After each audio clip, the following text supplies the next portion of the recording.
ইমাম সাহেব যখন খুতবা হাতে নিয়ে মিম্বরে দাঁড়াবার জন্য প্রস্তুতি নিয়ে নেবে, এই মুহূর্তে যে মুসল্লিগুলো আসবে বন্ধু, তাদের মতো হতভাগা কপাল পোড়ার কেউ হতে পারে না। ইমাম সাহেবের খুতবা হাতে নিতে দেরি, প্রত্যেকটা জুমার দিনে, প্রত্যেকটা জুম্মার দিনে ফেরেশতারা পৃথিবীতে আসে, মসজিদের পাশে দাঁড়াইয়া দাঁড়াইয়া ওই হাজিরা খাতা নিয়ে রোল নাম্বার অনুযায়ী 1 2 3 4 করে করে সিরিয়াল করে। বন্ধু, সবচেয়ে বড় দুর্ভাগ্যের বিষয় হলো, সবচেয়ে বড় হতভাগা আমাদের সমাজের ম্যাক্সিমাম মুসল্লি, ইমাম সাহেব যখন খুতবা দেওয়ার জন্য দাঁড়িয়ে যায়, তখন তারা মসজিদের দিকে দৌড়ে ছুটে আসে। এই ছুটে আসার কারণে তাদের কপালটা পড়ে গেল। কেন জানেননি? যখন খুতবা দেওয়ার জন্য খতিব সাহেব খুতবা নিয়ে দাঁড়িয়ে গেল, তখন ওই ফেরেশতারা তার এই নোটবুকটাকে ক্লোজ করে, বন্ধ করে ওই খতিব সাহেবের খুতবা শোনার জন্য দাঁড়িয়ে যায়। ওই মুসল্লির আজকের ফেরেশতাদের নোটবুকে ক্রমিক অনুযায়ী, রোল নাম্বার অনুযায়ী তার কোনো তালিকায় নাম থাকে না। জোরে জোরে কন্যা নাউজুবিল্লাহ, আওয়াজ তুলে বলেন নাউজুবিল্লাহ। ও বন্ধু, জুমার দিনকে স্পেসিফিক ভাবে, স্পেশাল ভাবে আপনাকে মূল্যায়ন করতে হবে। কারণ মনে রাখতে হবে, অল জুমআতু ইলাল জুমআ, গত জুমা আমি সুন্দর করে পড়েছি, আজকের জুমা আমি সুন্দর করে পড়ব। পড়ার পরে যদি মৃত্যু হয়, ওই গাজী সুলাইমান আল কাদরি আমাদের ওই দুতলা মসজিদে দাঁড়িয়ে তিনি বলে গেছেন, একটি জুম্মা থেকে আরেকটি জুমার মাঝখানের গুনার কাফফারা হয়ে যায়। আল্লাহ গো, তুমি তো বলেছো একজন আলেমকে ভালোবাসতে। আমি গাজী সুলাইমান আল কাদরির বক্তব্য শোনার পরে আমার নিজের মধ্যে এই যে চারিত্রিক যে বৈশিষ্ট্য, যে পরিবর্তন আমি এনেছি, আমাকে তুমি মুক্তি দাও। আল্লাহ রাব্বুল আলামিন আপনাকে মুক্তি দিয়ে দিবে। কারণ আমার আল্লাহ বলেছেন, হক্কানি নবীর প্রেমিক কোন আলেমের সাথে প্রেমে ডুরি লাগাও, তোমার জান্নাত সুনিশ্চিত। আর জোরে বলেন না সুবহানাল্লাহ। এবার আসেন একটা এক্সাম্পল দেই। জুম্মার নামাজে আগে আসার পরেও তোমার নামাজ বাতিল হয়ে যাবে। আমার ঘড়ি বলছে সময় শেষ, তারপরও বলি, বলবো কিনা একটু, কারণ প্রতিদিন বলার সুযোগ হয় না, 2-4 মিনিট দেরি হলে হবে। আপনাদের আপত্তি আছে নি কোনো? অত্যন্ত গুরুত্বপূর্ণ একটা টপিক, অত্যন্ত গুরুত্বপূর্ণ। সাদ বিন মুআজ রাদিয়াল্লাহু তাআলা আনহুর ইন্তেকালের পরে তারা জানা যায় 70,000 ফেরেশতা অংশগ্রহণ করেছে। গভীর মনোযোগ, এটা নামাজের সাথে সম্পৃক্ত আছে। 70,000 ফেরেশতা তারা জানাজায় অংশগ্রহণ করেছে। তাকে যখন দাফন করা হলো, আমার নবীজি তার কবরের পাশে দাঁড়িয়ে তাসবিহ তাহলিল পড়তেছেন, দোয়া করতেছেন। এবার সাহাবীরা প্রশ্ন করলেন, ইয়া রাসূলুল্লাহ, ইয়া হাবিবাল্লাহ, নবী গো, আপনার তার জন্য মাগফিরাত কামনা করার কারণ কি? আমার নবীজি বলেছেন, ওই ব্যক্তিটার জীবনে এত বেশি নেক আমল করেছে, এত বেশি আমল করেছে, তার জানাজায় 70,000 ফেরেশতা অংশগ্রহণ করেছে, তারপরেও তার জাহান্নামের ভয় রয়েছে, কবর আযাবের সম্ভাবনা রয়েছে। ইয়া রাসূলুল্লাহ, ইয়া হাবিবাল্লাহ, নবী গো, কেন তারা কবর আযাবের সম্ভাবনা রয়েছে? এবার আপনারা পানে রাসূল বলে দিয়েছেন, সে প্রস্রাব করার পরে সে ভালো করে পবিত্র হতো না। আওয়াজ করে বলেন না নাউজুবিল্লাহ।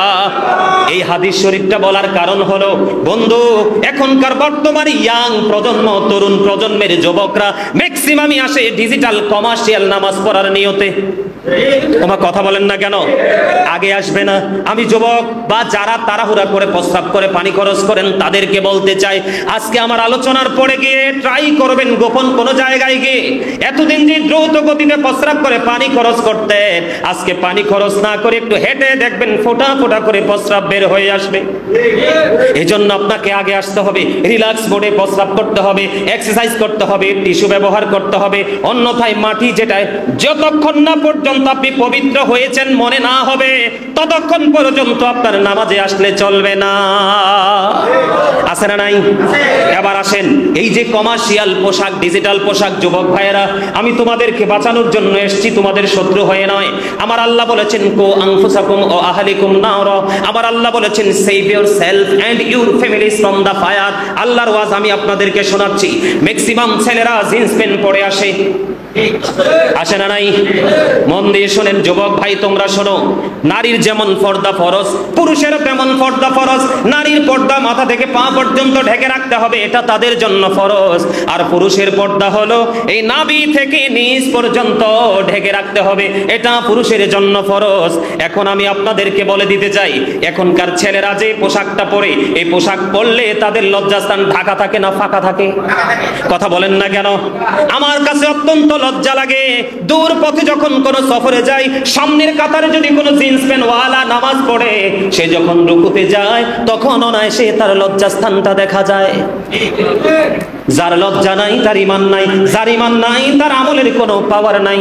আমি আপনাদেরকে বলি, লম্বা আলোচনা করতে পারবো না, এই বিষয় নিয়ে আলোচনা করলে অনেক সময় লাগবে। বন্ধুরে আমার নবীজি মসজিদের মধ্যে অবস্থান করতেছেন, হঠাৎ করে এক ব্যক্তি এসে নামাজের নিয়ত করলেন, নামাজ শুরু করে দিলেন।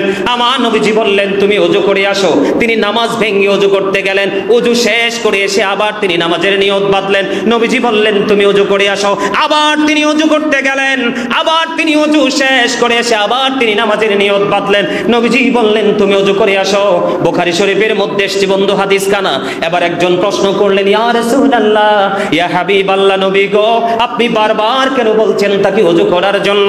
আমার নবীজি বলেছেন তুমি চাইয়া দেখো, সেই যে পোশাক পরেছে শরীয়তের সীমা লঙ্ঘন করেছে। আওয়াজ তুলে বলেন নাউজুবিল্লাহ। তার মানে তার পোশাকটা টাকনুর নিচে। জোরে কন্যা নাউজুবিল্লাহ। ইমানদার পুরুষ কখনোই টাকনুর নিচে পোশাক পরতে পারবে না। হাদিস শরীফের মধ্যে এসেছে, বুখারীতে এসেছে, যার পোশাক টাকনুর নিচে থাকবে তার ঠিকানা হবে জাহান্নাম। জোরে কন্যা নাউজুবিল্লাহ। আর সায়েন্টিফিকদের বক্তব্য হলো, ও বন্ধু, সায়েন্টিফিকদের বক্তব্য হলো যেই পুরুষের পোশাক উপর দিয়ে নাভির নিচে থাকবে, নিচের দিক দিয়ে টাকনুর নিচে থাকবে, তার যৌন শক্তি দিন দিন কমতে থাকবে।